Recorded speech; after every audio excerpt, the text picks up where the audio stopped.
Seattle has a way of wrapping you in contradictions. The skyline glitters with high-tech ambition, glass towers piercing clouds that never quite part, while at street level you still catch the smell of saltwater and coffee on every corner.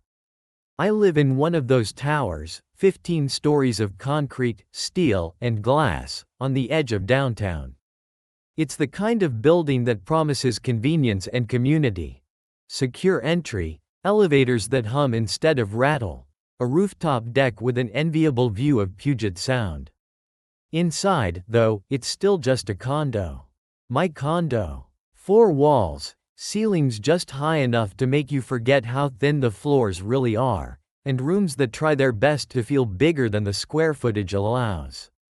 In one corner of the unit, tucked awkwardly between the living room and the bedroom, stands a closet. Calling it a closet almost feels generous. It's more of a vertical box, carved out of the floor plan like an afterthought. At first, I figured it was meant for coats, maybe storage for the kind of bulky items city dwellers don't really have room for. But when I opened it for the first time after moving in, I realized it had a different purpose entirely.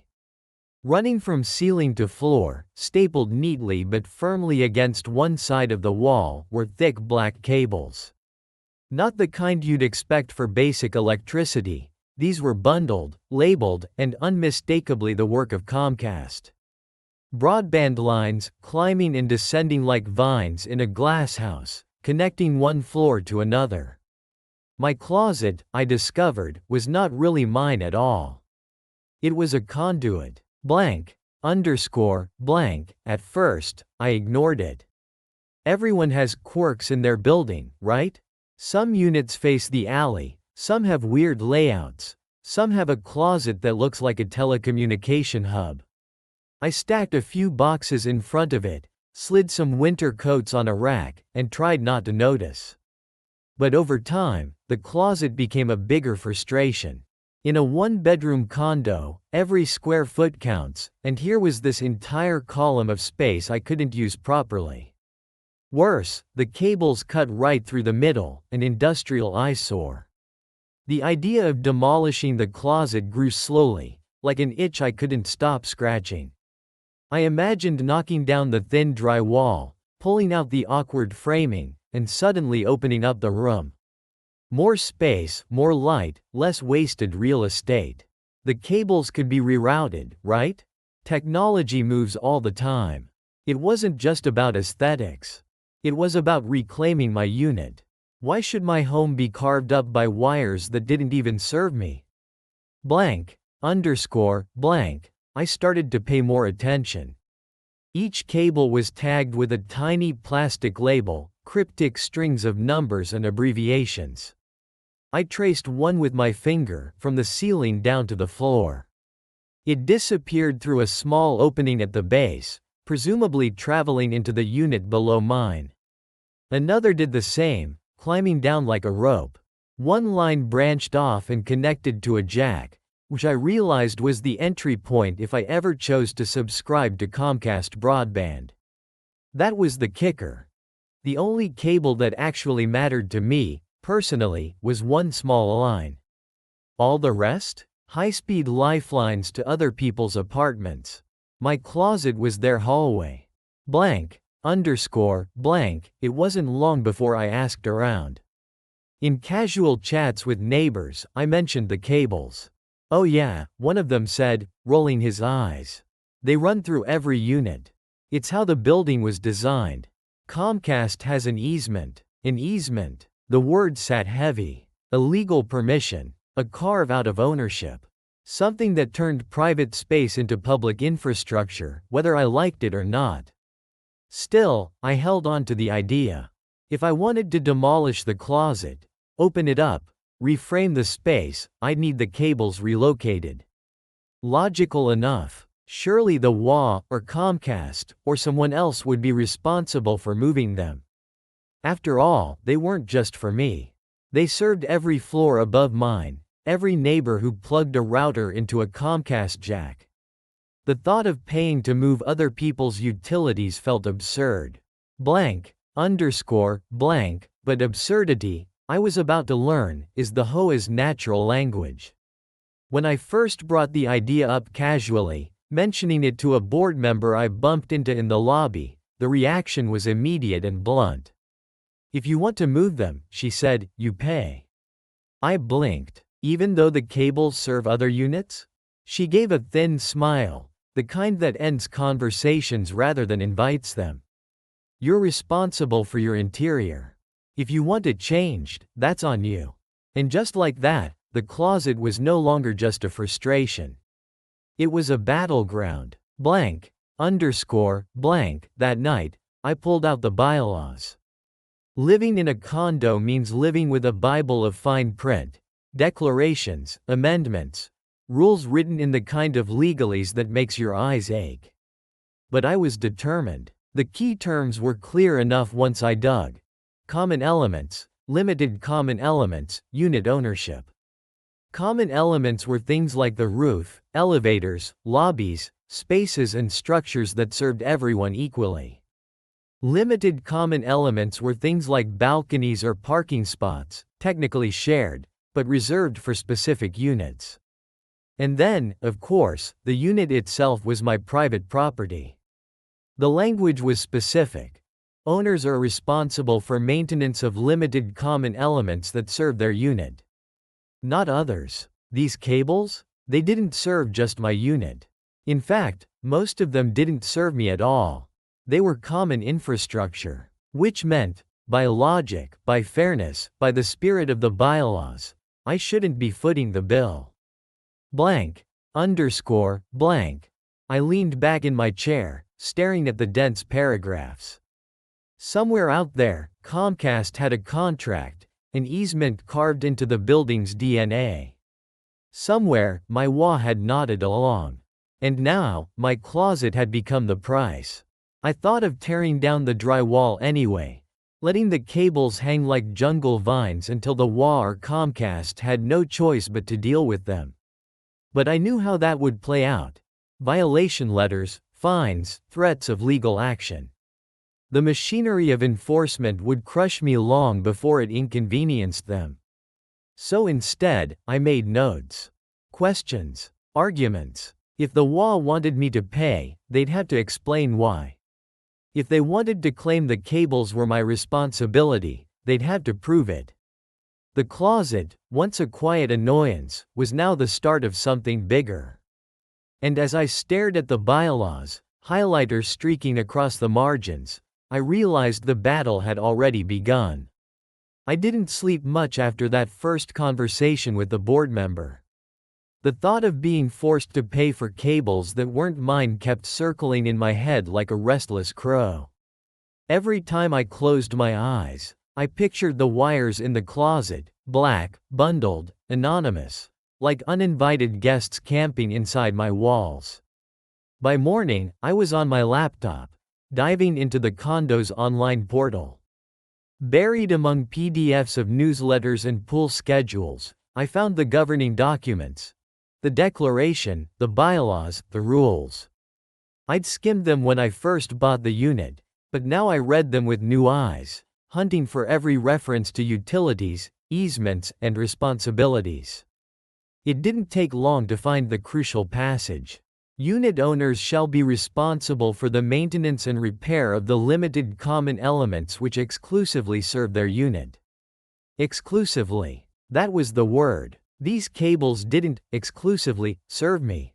They weren't even neutral, they actively served other units. My closet was just a pass-through. By that logic, the wiring was part of the common infrastructure, just like the elevator shaft or the plumbing risers. I leaned back, frustrated but oddly vindicated. The text was on my side. Blank, underscore, blank. Later that week, I stopped by the management office, a cramped room tucked behind the lobby where the property manager, Dan, held court. His desk was piled with binders, post-its, and a perpetually steaming mug of coffee. "Morning," he said without looking up. "Work order?" "Not exactly," I said, stepping closer. "I wanted to ask about the Comcast cabling in my unit. Runs through the closet floor to ceiling. He finally looked at me, expression already weary. Yeah, every unit's got one. Right, I'm thinking of demolishing the closet to open the space. But if I do that, the cables need to be relocated. HOA told me I'd have to pay for that. Dan sipped his coffee, eyes unreadable. That's correct. I pulled a highlighted page from my folder and slid it across his desk. According to the bylaws, owners are only responsible for limited common elements that serve their unit. These cables don't. They serve other units. They're part of the common system. Dan didn't even glance at the paper. They run through your unit. That makes it your responsibility if you want them moved. I clenched my jaw. But the cables are there because Comcast has an easement, right? Isn't this technically their infrastructure? Dan finally picked up the paper, skimmed it, then set it down like a napkin. The board granted Comcast an easement years ago. They can run cabling through the building as needed. Doesn't matter who subscribes. They're allowed access. Access, I repeated. Fine. But if they're using my closet to run service for 15 floors, why am I footing the bill to reroute it? He gave a little shrug, the kind that meant the conversation was already over in his mind. That's how it works. Your unit, your walls, your modifications, your dime. Even when the modification is just me trying to reclaim space that's been hijacked by everyone else's cables. Dan sighed. Look, I don't write the rules. You can argue with the board, but that's the policy. Blank. Blank. I walked out. The lobby's glass doors slamming shut behind me, anger rising like steam. Policy. That word was a shield, an excuse, a way to kill conversation. But the more I thought about it, the more absurd it seemed. If Comcast ran pipes of water through my closet to feed the rest of the building, would I be responsible for relocating them too? If they drilled a vertical shaft for gas lines, would I pay to move it if I remodeled? Of course not. Those were common elements. Why should broadband wiring be treated differently? I decided to test my logic with a neighbor. That evening, I bumped into a guy named Steven in the elevator, a lawyer who lived 3 floors above. I mentioned the closet cables, and his eyebrows rose. Yeah, I've got them too, he said. Pain in the ass. But you're right. Those are common elements. If they serve multiple units, the HOA is supposed to maintain them. So why does management keep saying it's on me? I asked. Steven smirked. Because they want the path of least resistance. If you're willing to eat the cost, that's easier than convening the board, negotiating with Comcast, or, God forbid, hiring contractors on the HOA's dime. Which they should be doing, I said. Of course. But HOAs are lazy until they're authoritarian. They'll sit on their hands for months when it comes to repairs, but the second you challenge them, suddenly they're efficient tyrants. His words hit like a hammer. Lazy until authoritarian. That felt exactly right. Blank. I went back upstairs, stood in front of the closet, and stared at the cables again. The black bundle seemed smug, as if mocking me. I thought about tearing down the drywall anyway. What would happen if I just did it? If I ripped the closet out and let the wires hang loose, dangling like vines? I knew the answer. Violation notices. Threats of fines. Maybe even legal action. They wouldn't go after Comcast, the billion-dollar corporation. They'd go after me, the homeowner. Because I was easier to control. I decided to call Comcast directly.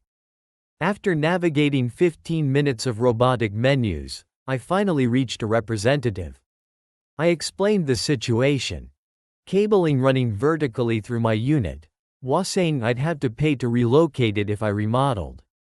The rep, cheerful but clueless, said, if you'd like to relocate your personal service line, there may be a relocation fee. No, I interrupted. Not my personal line. The main cabling for the entire building. Lines that go through my closet and down to other units. Pause. Sir, if this is related to the building's infrastructure, that would fall under the HOA's agreement with Comcast. Exactly, I said, relief blooming. So the HOA should be responsible, not me. I can't confirm that, she said quickly, her tone flattening. You'd need to check with your building's property manager. I did. He says it's my responsibility. Well, she said brightly, then you'll want to consult your HOA directly. Is there anything else I can help you with today? Click. Call ended. Blank. Blank. The walls of the condo felt smaller than ever. I paced, restless, running the conversation in my head. Comcast pointed to the HOA. The HOA pointed to me. And I, stuck in the middle, was expected to shoulder the cost. But the more they tried to deflect, the clearer it became. This wasn't about money. It was about control. The HOA wanted to set the precedent that anything inside my walls was mine to handle, even when those things weren't mine at all. And I wasn't sure I was willing to let them win that easily. By the end of the week, my legal pad was a battlefield of notes, arrows, and circled words. Exclusively served their unit. Common elements. Easement. The bylaws were starting to feel less like guidelines for living and more like a puzzle I was slowly assembling, one frustrating piece at a time. But the more I studied, the more confident I became. I wasn't crazy.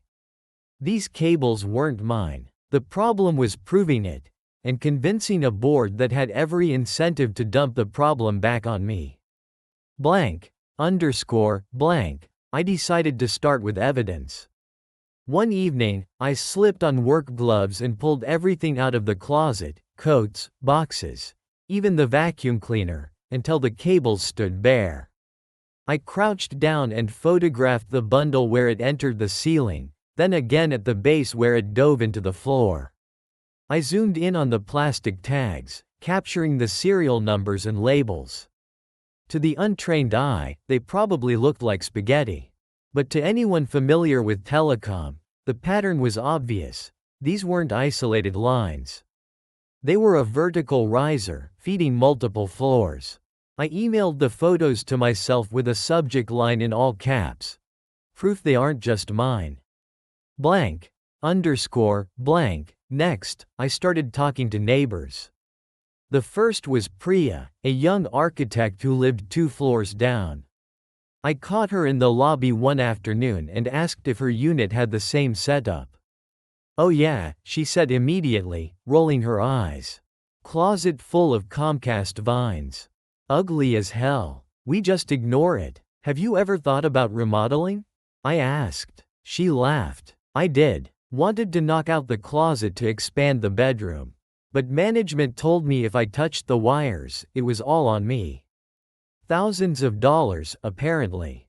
I dropped it. Her words stung. This wasn't just my battle, it was everyone's. The HOA had probably relied on that logic for years. Discourage one person, discourage them all. Later, I spoke with Mark, a retired professor on the 12th floor. He met me at the mailbox, sorting envelopes with slow, deliberate hands. Mark, do you have the Comcast closet cables? I asked. He chuckled dryly. Of course, we all do. They run like veins through this building. I explained my situation. The desire to remodel, the HOA telling me I'd have to pay. Mark's eyes sharpened. That's absurd. Those are common elements. You're right to push back. Would you be willing to say that to the board? I asked. He tapped his chin. If it comes to that, yes. I don't like bullies. His support buoyed me more than I expected. By the weekend, I had a small coalition.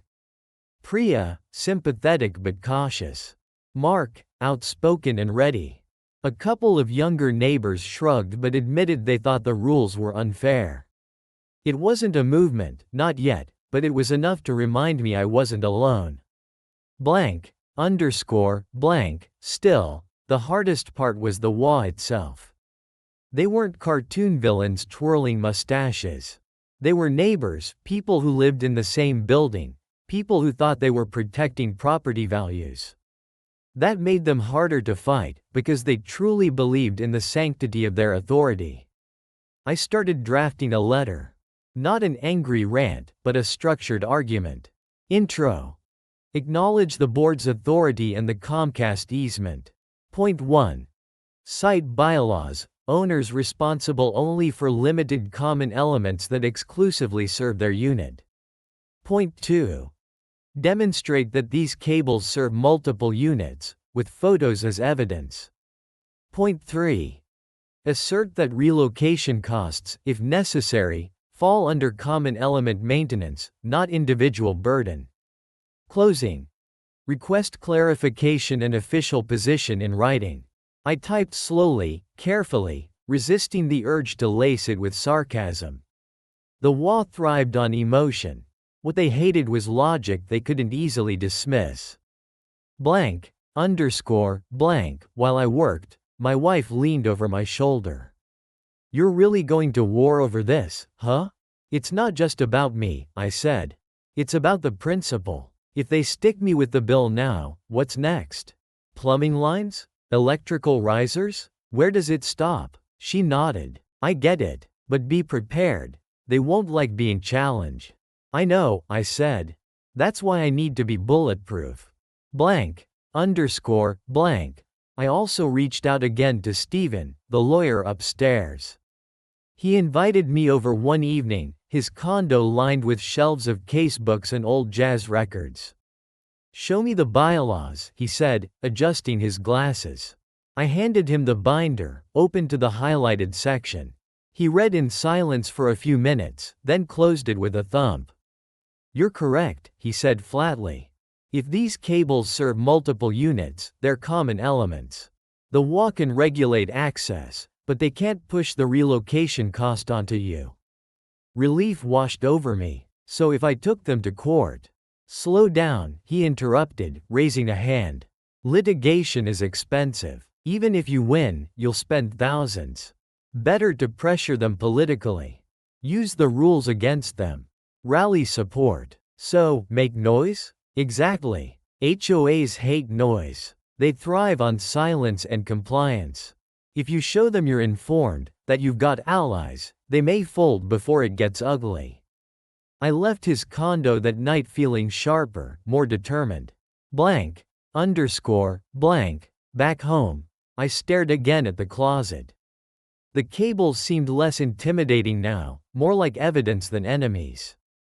Each black line was a witness, testifying that the HOA's stance was flimsy. Still, I knew what was coming. Resistance, stonewalling, maybe even hostility. But for the first time, I felt ready. The closet wasn't just a nuisance anymore. It was a cause, and I intended to fight. The following week turned into a blur of hallway conversations, late-night reading, and endless mental chess matches with a faceless opponent. The closet had become my obsession. Every time I passed it, I saw not just a wasted corner of my home but a battlefield waiting for the first shot. I kept asking myself, what's the smartest path forward? Blank, underscore, blank. One evening, Priya dropped by. She had her sketchbook under one arm, her hair tied back, looking every bit the architect she was. She stepped into my condo, glanced at the closet, and winced. Still thinking about tearing it down? She asked. Every day, I admitted. But I can't stomach paying thousands for cables that don't even serve me. She crouched in front of the bundle, tracing a line with her finger. They should have put these in a dedicated chase, she muttered. Running them through private closets was a design shortcut. Now you're paying the price. Or being asked to, I corrected. She looked up at me. What if you just built around it? Redesign the space, integrate the cables into shelving or cabinetry. I shook my head. That's just lipstick on a pig. The principle's the same. I'd still be giving up space in my own unit for something that's not mine. She closed her sketchbook with a snap. Then you need to push. Don't back down. Blank, underscore, blank. Later that week, Mark, the retired professor, invited me up for tea. His unit was cozy, lined with bookshelves that made mine look bare. You know, he said as he poured hot water into a chipped mug, these HOAs count on people being too tired or too busy to fight. But the bylaws are clear. If the cables serve multiple units, they're common elements. You're not responsible. I know, I said, sipping carefully. But knowing it and getting them to admit it are two different things. He chuckled. True enough. Bureaucracy is like quicksand. The more you struggle, the deeper you sink. But sometimes, making enough noise forces a hand. He leaned closer, his eyes bright. You should bring it up at the next board meeting. Not in the hallway, not in an email, in front of everyone. Force them to respond publicly. The idea made my stomach twist, but also sparked a flame. Blank. Blank. Meanwhile, I tested the waters with other neighbors. Some shrugged, saying they didn't want trouble. Others muttered about their own frustrations, the broken elevator that had taken months to fix, the pool that closed early every summer, the endless special assessments. One woman on the 10th floor told me she'd once been billed for repairing a water pipe that clearly served the entire stack of units. I didn't fight it, she admitted. Didn't have the energy. But I still feel cheated. Her story stung. That was exactly what the HOA relied on, fatigue. If they could exhaust you into compliance, they'd win every time. Blank. Blank. I drafted another letter, sharper this time. To the board, I am formally requesting clarification regarding the Comcast cabling that passes vertically through my unit. As per Section X of the bylaws, unit owners are responsible only for limited common elements that exclusively serve their unit. These cables do not. They are infrastructure serving multiple units and therefore constitute common elements. Accordingly, any relocation of this wiring should be addressed by the HOA as a whole, not billed to me individually. I would appreciate a written response before the next board meeting. If necessary, I am prepared to raise the issue formally at that time. Respectfully, name. I printed it, slid it into an envelope, and dropped it into the HOA's drop box. As it clanged at the bottom, I felt both triumphant and terrified. Blank. A few days later, I received their response. A single paragraph, tucked into my mailbox. Thank you for your inquiry. The board's position remains that any alterations or modifications within the interior of a unit are the responsibility of that unit owner. If you wish to relocate the Comcast cabling in your closet, you may do so at your own expense.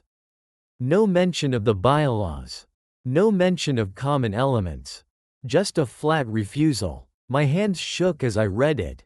The arrogance was breathtaking. They hadn't even bothered to engage with my argument. They'd simply repeated their position like it was gospel. I knew then that Mark was right. Quiet letters weren't going to cut it. Blank. The next board meeting was scheduled for the following Tuesday evening. I circled it on my calendar in red, the date looming like a court summons. I began preparing. I assembled a binder. Photos of the cables, highlighted bylaws, notes from my conversations with neighbors. I wrote and rewrote my statement, practicing it out loud until the words felt like mine. My wife listened patiently each night, offering feedback. Stay calm, she reminded me. Don't let them bait you. Speak clearly, and cite the rules. You're not asking for favors, you're asking for fairness. I nodded, though my stomach churned every time I thought about standing in front of the board. The night of the meeting arrived. The clubhouse smelled faintly of stale coffee and cleaning solution, the folding chairs arranged in tidy rows. About 30 residents filled the room, murmuring to one another as the board members shuffled papers at the front table. I sat with my binder on my lap, fingers gripping the edges. Mark sat a few rows behind me, offering a thumbs up. Priya gave me a reassuring smile.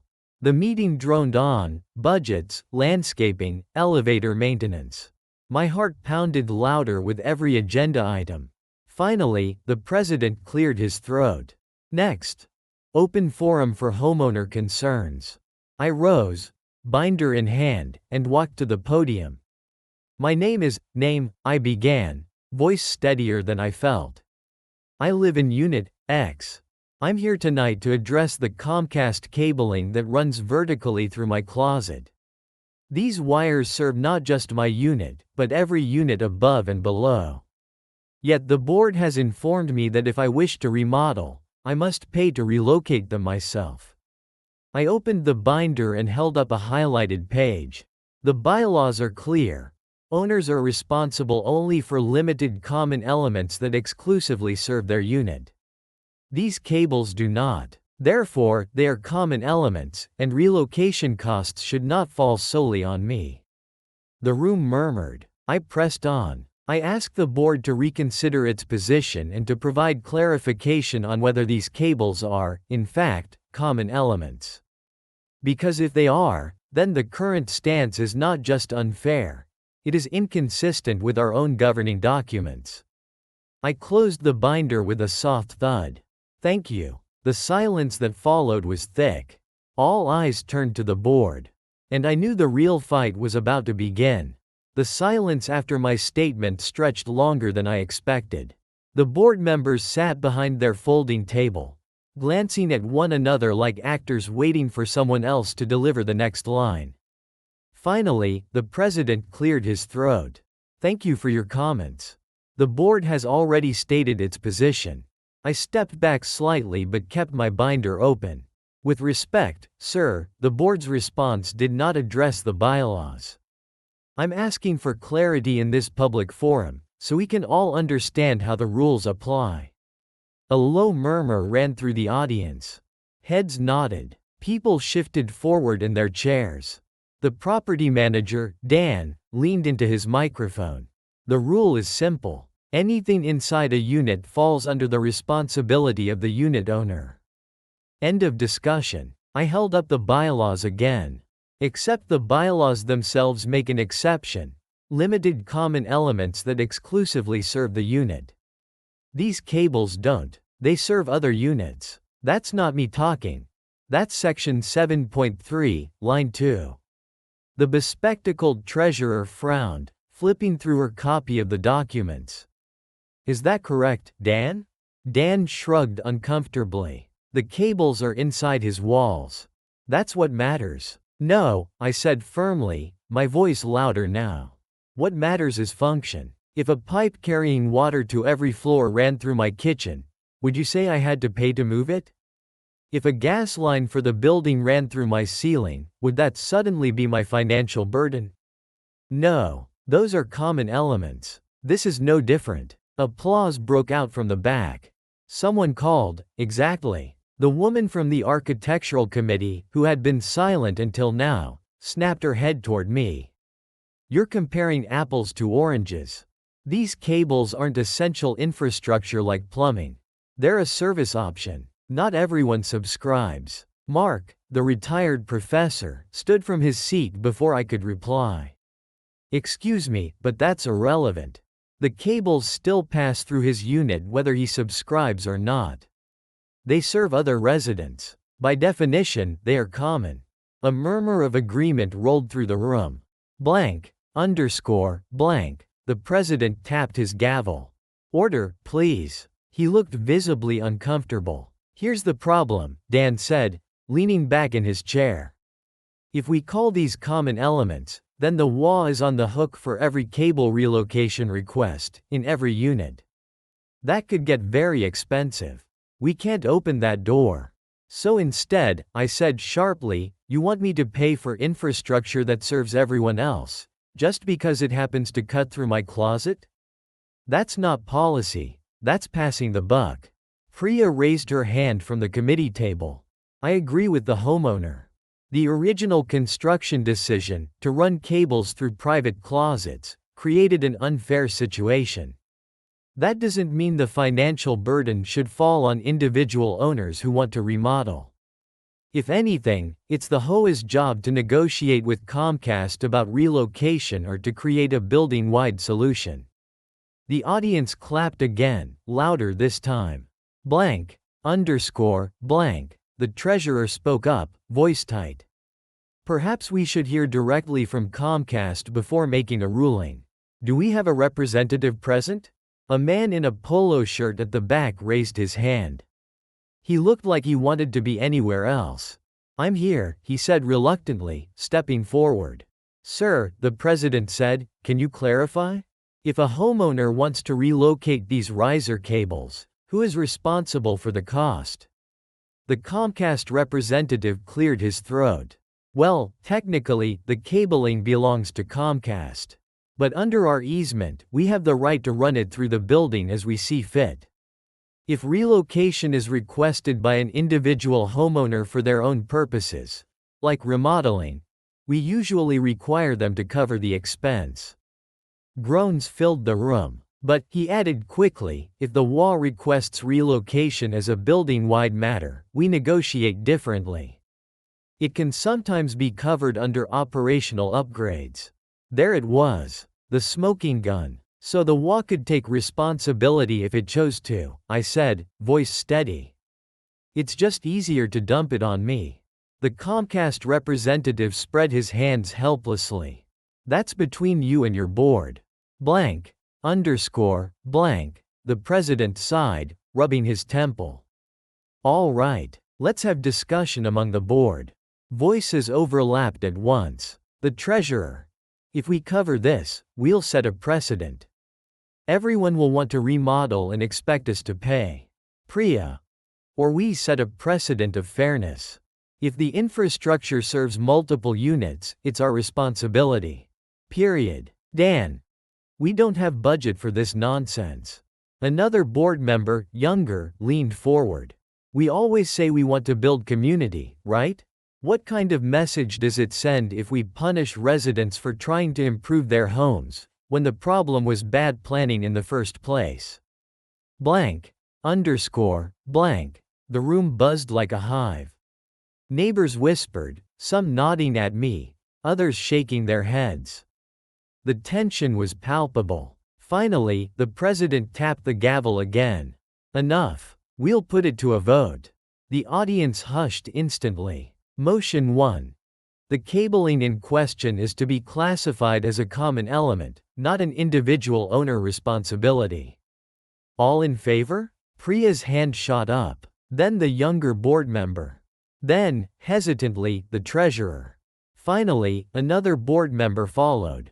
4 hands. All opposed? Dan and the woman from the architectural committee raised theirs angrily.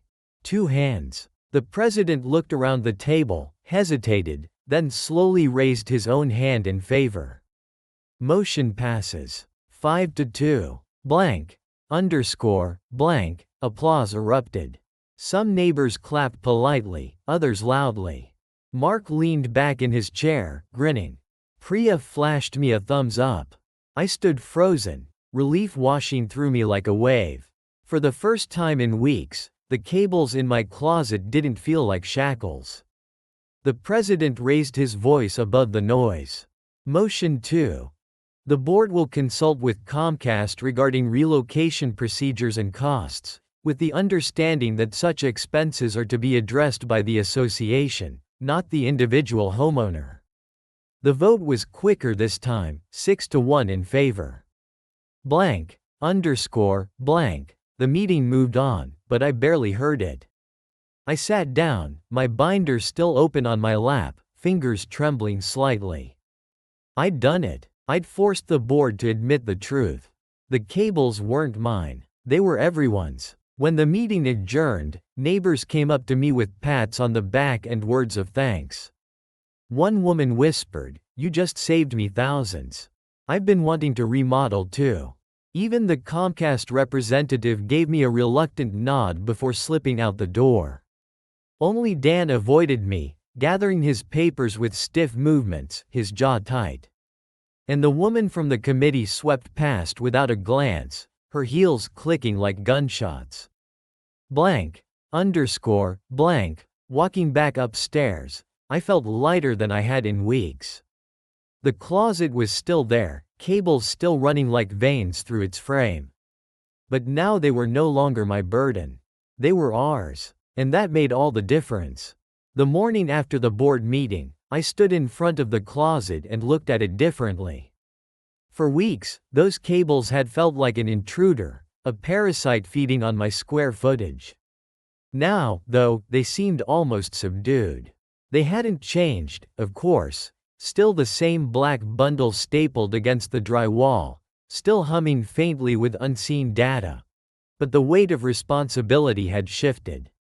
They were no longer my problem. They were the community's. That change in perspective was subtle but profound. It meant that every time I opened that closet door, I wasn't staring at a personal defeat. I was looking at proof that you could stand up to a system designed to silence you, and sometimes win. Blank. Over the next few days, I noticed the atmosphere in the building shift. Neighbors who had never spoken to me before stopped me in the lobby. "You were brave," one woman said, clutching a bag of groceries. "I've hated those cables since I moved in. Thought I was the only one." Another man, younger, earbuds still dangling from his neck, grinned as he passed me in the elevator. "Thanks for fighting. Seriously. I thought they'd bury you." Even Priya caught me by the mailboxes one afternoon. "I hope you realize," she said, "that you've just set a precedent. You didn't just fix your problem, you fixed it for everyone." I smiled at that, though the responsibility sat heavy on my shoulders. Precedents are double-edged swords. They protect, but they also draw lines that people will challenge again and again. Meanwhile, the board sent out a newsletter. Buried between reminders about pet leash rules and recycling bins was a short paragraph. The board has reclassified vertical broadband cabling as common elements. Relocation requests will henceforth be addressed through the association in consultation with Comcast. It was bland, bureaucratic, stripped of all the drama that had unfolded in the meeting. But I read it with a small, private smile. A quiet acknowledgement of victory, disguised as administrative housekeeping. Still, I knew better than to think this was over. HOAs don't forget challenges. They file them away like grudges, ready to be dusted off the next time you cross an invisible line. Dan, the property manager, barely looked at me in the hallway now. The woman from the architectural committee refused to acknowledge my presence at all. But that was fine. Their silence was its own concession. I didn't need their approval. With the cables officially recognized as common elements, I began planning the remodel in earnest. I sketched ideas with Priya's help, imagining what the space could become once the wires were properly rerouted. A built-in bookshelf, a nook with a small desk, maybe even a reading corner, a poetic reversal, turning a closet once dominated by corporate wiring into a space for personal growth. But more than the remodel, I savored the feeling of autonomy. For the first time since moving into the building, I felt like the condo truly belonged to me, not just to the invisible web of contracts, easements, and HOA policies that seemed to govern every square inch. Late one night, I sat with Mark on the rooftop deck, sipping tea as the city lights shimmered across Puget Sound. "You handled yourself well," he said, his voice steady as ever. I was terrified, I admitted. But I couldn't let it go. Not when the rules were on my side. He chuckled. "Courage doesn't mean you're not afraid. It means you don't let fear make the decision." And you reminded them of something important. Rules cut both ways. They're not just tools for control, they're boundaries for the controllers too. I nodded, letting his words sink in. Seattle's skyline glowed in the distance, the Space Needle a quiet sentinel. Somewhere behind us, cables still carried broadband data from unit to unit, invisible lifelines threading through the building. But now, they felt less like chains and more like veins, part of the body of the community, not a burden on a single host. Blank, underscore, blank. I thought about all the little battles that play out in condo life. A plant left in a hallway. A bike chained to a railing. A complaint about noise, or paint color, or patio furniture. They seemed small, even trivial. But beneath each was the same question: who holds the power? In this case, the HOA had tried to assert it by convenience, dumping responsibility where it didn't belong because it was easier than doing their job. But convenience is not justice. And silence is not consent. I realized then that condo living was always going to be a negotiation. Between neighbors, between individuals and boards, between common good and private rights. And sometimes, the only way to keep the balance was to push back. Blank, underscore, blank, weeks later, as construction workers finally arrived to assess the relocation, I stood in the doorway and watched them examine the cables. Ugly design, one muttered. Should have built a chase in the core. Cheaper this way, another replied. At least back then. Now it's everyone else's problem. I almost laughed. Their casual words summed it all up. Someone's shortcut years ago had created this mess, and now it fell to us, the residents, to deal with it. But at least now, the burden was shared. I signed the paperwork, knowing the HOA would foot the bill this time. It felt like justice. Blank, underscore, blank. That night, when the condo was quiet, I opened the closet one last time. I ran my hand along the cables, cool and rigid under my fingers. They hadn't changed. They never would. But what had changed was the meaning. They weren't a personal defeat anymore. They were a story. A reminder that even in a tower of glass and steel, among bylaws and easements and corporate contracts, one voice could matter. I closed the door gently, smiling. The battle of the closet was over. But the lesson remained. Thanks for watching this story.